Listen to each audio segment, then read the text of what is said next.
الشيطان الرجيم بسم الله الرحمن الرحيم اللهم صل على محمد وعلى آل محمد كما صليت على إبراهيم وعلى آل إبراهيم إنك حميد مجيد اللهم بارك على محمد وعلى آل محمد كما باركت على إبراهيم وعلى آل إبراهيم إنك حميد مجيد ومنهم من يقول ربنا آتنا في الدنيا حسنة وفي الآخرة حسنة وقنا عذاب النار.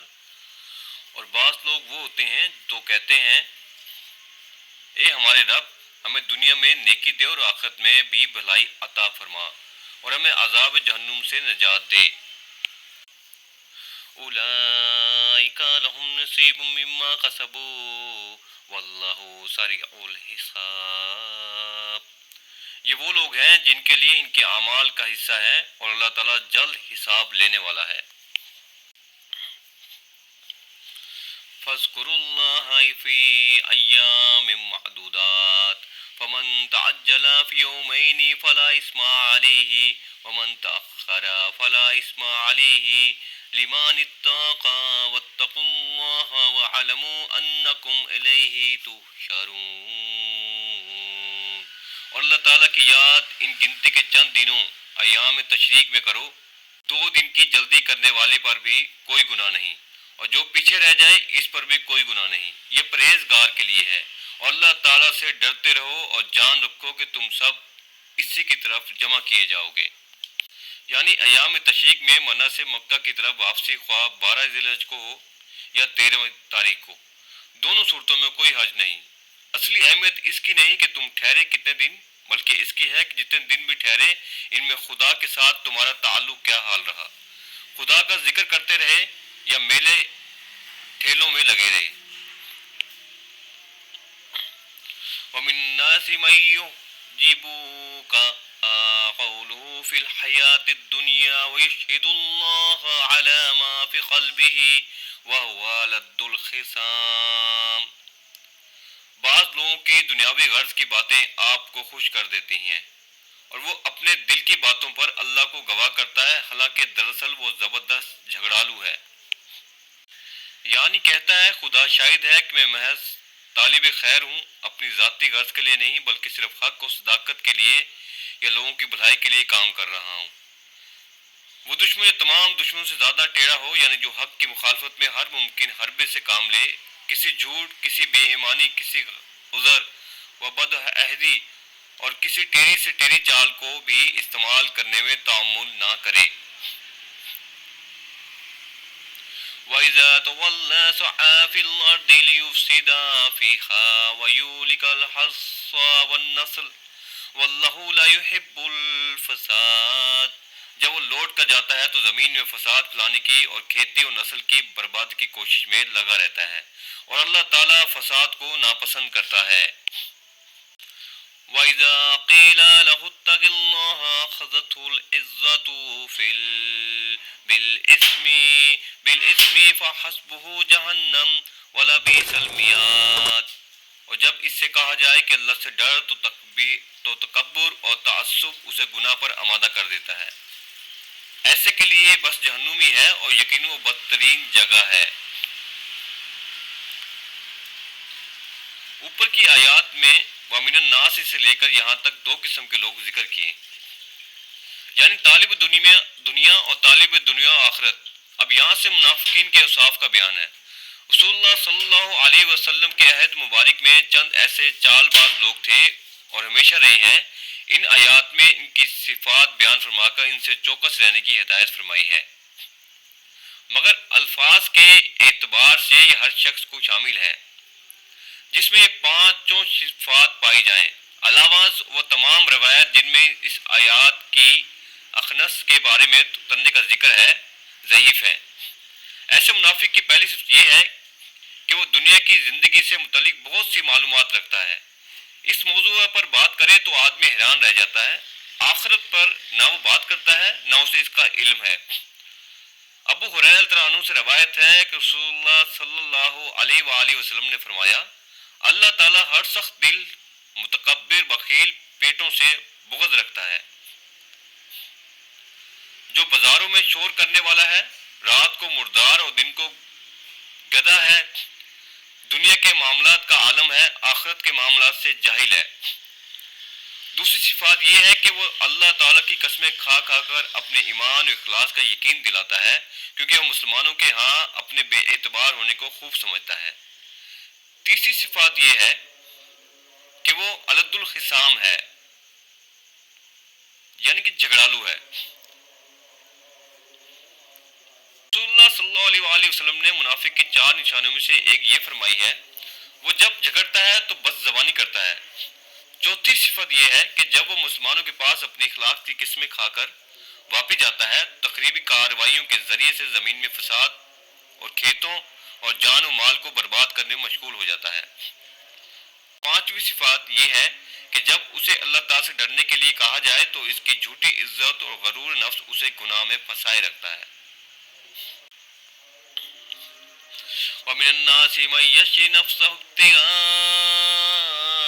مَرْضَاتِ اللَّهِ وَاللَّهُ رَءُوفٌ بِالْعِبَادِ، اور بعض لوگ وہ بھی ہیں کہ اللہ تعالیٰ کی رضامندی کی طلب میں اپنی جان تک کی بیچ ڈالتے ہیں، اور اللہ تعالیٰ اپنے بندوں پر بڑی مہربانی کرنے والا ہے۔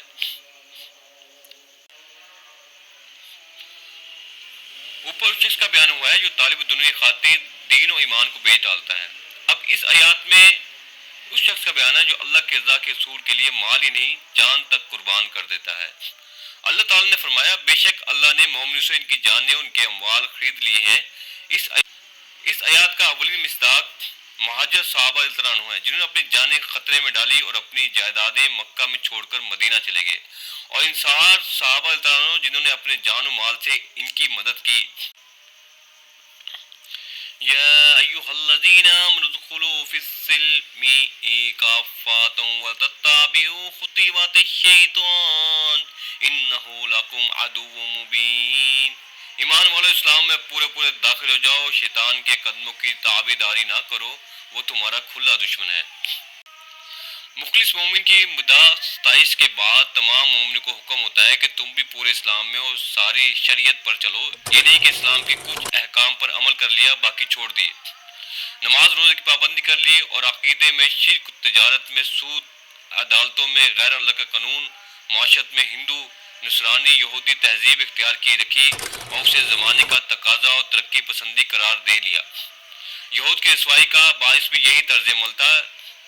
پھر کیا تم کتاب کے بعض پر ایمان لاتے ہو اور بعض کے ساتھ کفر کرتے ہو؟ اس میں وہ مسلمان بھی شامل ہیں جو کسی دوسرے دین سے نکل کر اسلام میں آئے مگر انہوں نے اپنے سابقہ دین کی رسوم کو باقی رکھا، جیسے غیر مسلموں کی شادی، عمر کی رسمیں، بدعت، رسوم جو سراسر اسلام کے منافی ہیں، یا مسلمان ہو کر بھی انہوں نے اپنے روزمرہ کے پہلے طور طریقوں کو نہ چھوڑا۔ اور آج کل جو مسلمان ہیں وہ بھی یہی کر رہے ہیں، نماز رکھتے ہیں، روزے پڑھتے ہیں، لیکن رسم و رواج غیر اسلامی ہیں اور اسی پر یقین کرتے ہیں، اور اگر ان کو منع کیا جائے تو وہ اس کو سمجھنے کی بجائے اس بندے کو جو منع کرا تو اس پہ ہی غصہ نکالتے۔ اللہ ہم سب کو ہدایت دے۔ فَإِن زَلَلْتُم مِّن بَعْدِ مَا جَاءَتْكُمُ الْبَيِّنَاتُ فَاعْلَمُوا أَنَّ اللَّهَ عَزِيزٌ حَكِيمٌ۔ اگر تم باوجود تمہارے پاس دلیلیں آ جانے کے بعد بھی پھسل جاؤ تو جان لو کہ اللہ تعالیٰ غلبے والا اور حکمت والا ہے۔ هل ينظرون إلا أن يأتيهم الله في ظلال من الغمام والملائكة وقضي الأمر وإلى الله ترجع الأمور۔ کیا لوگوں کو اس بات کا انتظار ہے کہ ان کے پاس خود اللہ تعالیٰ ابر کے صاحبانوں میں آ جائے اور فرشتے بھی، اور کام انتہا تک پہنچا دیا جائے؟ اللہ ہی کی طرف تمام کام لوٹائے جاتے ہیں۔ یہ الفاظ قابل غور ہیں، ان سے ایک اہم حقیقت پر روشنی پڑتی ہے۔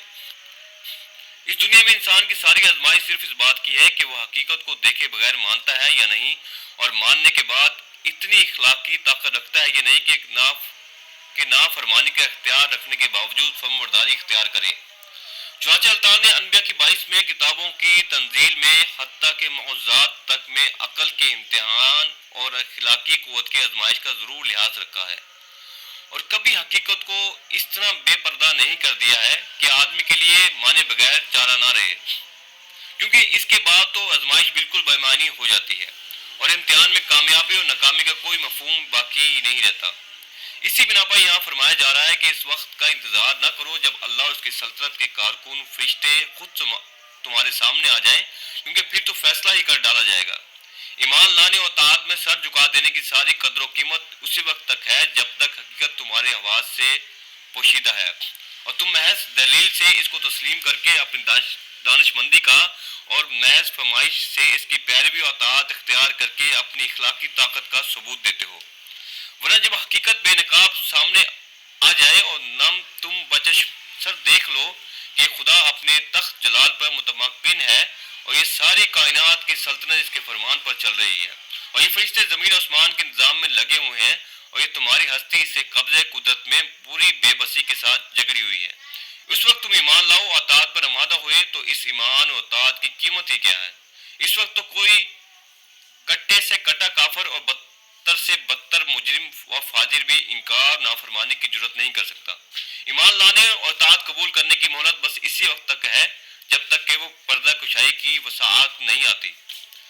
جب وہ ساتھ آ گئی تو پھر نہ مہلت ہے نہ آزمائش، بلکہ وہ فیصلے کا وقت ہے۔ جزاک اللہ۔ اللہ سے دعا ہے جو آیات ترجمہ پڑھی ہے اس کو سمجھنے، اس پر عمل کرنے کی توفیق عطا فرمائے، اور اللہ سے دعا ہے جو آیات ترجمہ اور تفسیر پڑھی ہے اس کے پڑھنے میں جو کوتاہی ہو معاف فرما دے اور اس کو صحیح طرح ادا کرنے کی توفیق عطا فرمائے، اور اللہ تعالیٰ ہم سب کو قرآن شریف کو ترجمے کے ساتھ پڑھنے، سمجھنے، اس پر عمل کرنے اور اس دوسرے تک پہنچانے کی توفیق عطا فرمائے۔ جزاک اللہ، والسلام۔